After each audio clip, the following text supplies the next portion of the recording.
रानी ऋचा हूँ। मैं अपने बारे में अपना इंट्रोडक्शन दे रही हूँ आपको। अ, मैं मैं स्टूडेंट लाइफ में ज्योग्राफी मुझे बहुत पसंद था और आज मैं आपके सामने ज्योग्राफी को ही लेके आई हुई हूँ। और मानचित्र मैप स्किल मुझे बहुत ज़्यादा इंटरेस्टिंग हमेशा से बचपन से ही लगा है, स्कूल टाइमिंग से ही। ऐसे तो मेरी 15 साल मेरी जब शादी हुई तो 15 साल मेरी पढ़ाई ब्रेक हो गई, मैं उन सारी चीज़ों से दूर हो गई। लेकिन फिर कुछ परिस्थितियों के बाद मुझे फिर से स्टूडेंट बनने का मौका मिला, और या फिर ये कहिए कि वो परिस्थितियाँ मुझे स्टूडेंट बना दी। और अभी मैं फिर उन्हीं चीज़ों को जी रही हूँ, स्टूडेंट लाइफ को जी रही हूँ।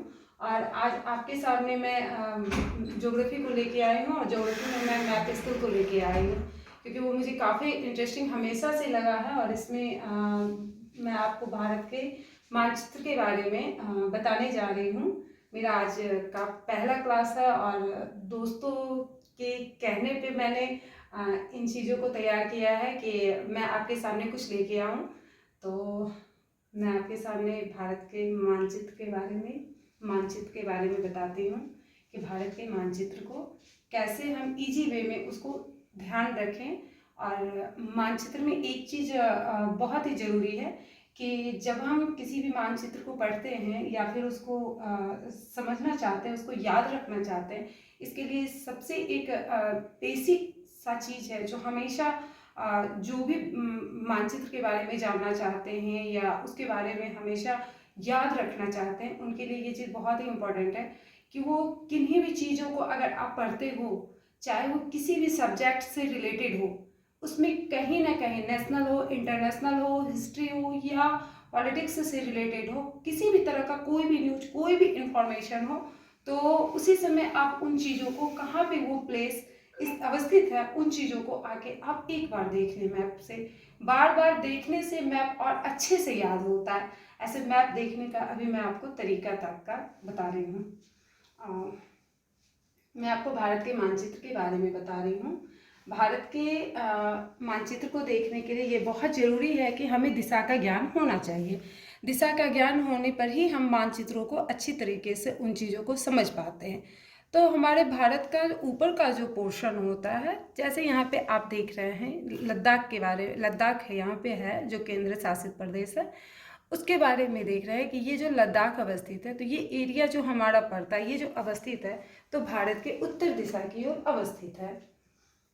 तो जब लद्दाख का एरिया उत्तर में हुआ, और ये तमिलनाडु का एरिया, जहाँ तमिलनाडु और केरल है, ये दक्षिण दिशा में अवस्थित है।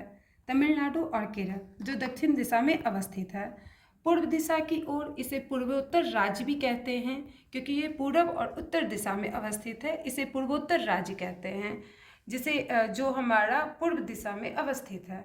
और ये गुजरात का एरिया, गुजरात राज्य हुआ, जो हमारे भारत के पश्चिम दिशा में अवस्थित है। तो अब हम शुरुआत करते हैं कि भारत के राज्य और केंद्र शासित प्रदेशों के बारे में जानना कि वो कहाँ पे अवस्थित हैं।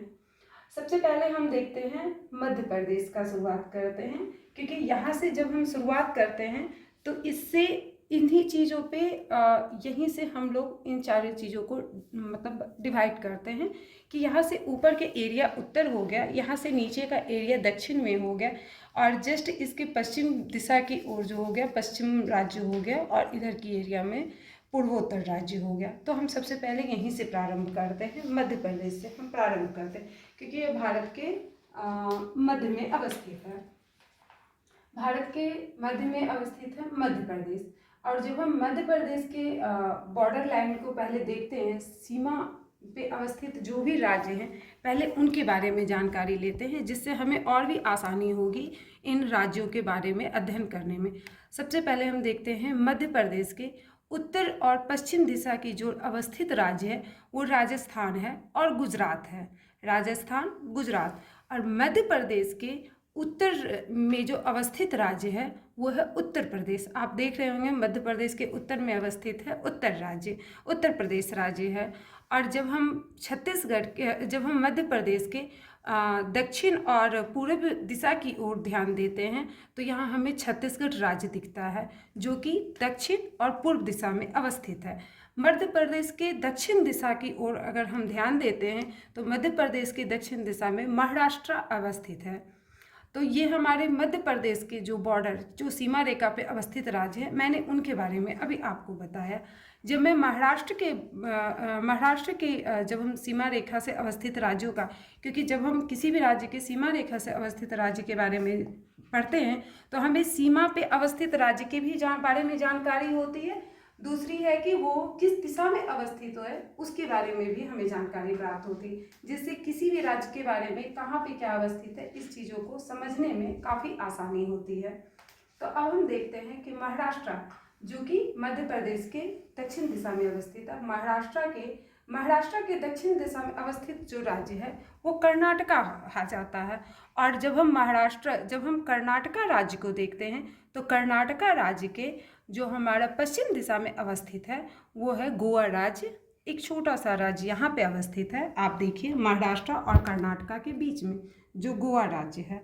कर्नाटका के जब हम पूर्व दिशा की ओर बढ़ते हैं तो आंध्र प्रदेश है, और जब पूर्व उत्तर दिशा की ओर बढ़ते हैं तो तेलंगाना राज्य मिलता है। तो यहाँ हम देख रहे हैं कि कर्नाटका के पूर्व में आंध्र प्रदेश है और पूर्व और उत्तर दिशा की ओर तेलंगाना अवस्थित है। कर्नाटका के जब हम दक्षिण दिशा की ओर बढ़ते हैं तो हमें केरल राज्य मिलता है, और फिर हमें तमिलनाडु राज्य मिलता है, जो कर्नाटका और केरल कर्नाटका के दक्षिण में अवस्थित है और केरल के पूर्व में अवस्थित है। तो यहाँ हमने पश्चिम और पश्चिमोत्तर और दक्षिण दिशा की ओर जो अवस्थित राज्य था उसके बारे में हमने जानकारी प्राप्त की। अभी हमने आपको मध्य प्रदेश से मैंने शुरुआत की। जो मध्य प्रदेश राज्य जो भारत के मध्य में अवस्थित है वहाँ से मैंने प्रारंभ किया, और मैंने आपको बताया कि मध्य प्रदेश की सीमा रेखा में जो जो राज्य अवस्थित है, फिर उस राज्य की सीमा रेखा में कौन कौन से राज्य अवस्थित हैं उनकी मैंने अवस्थिति आपको बताई।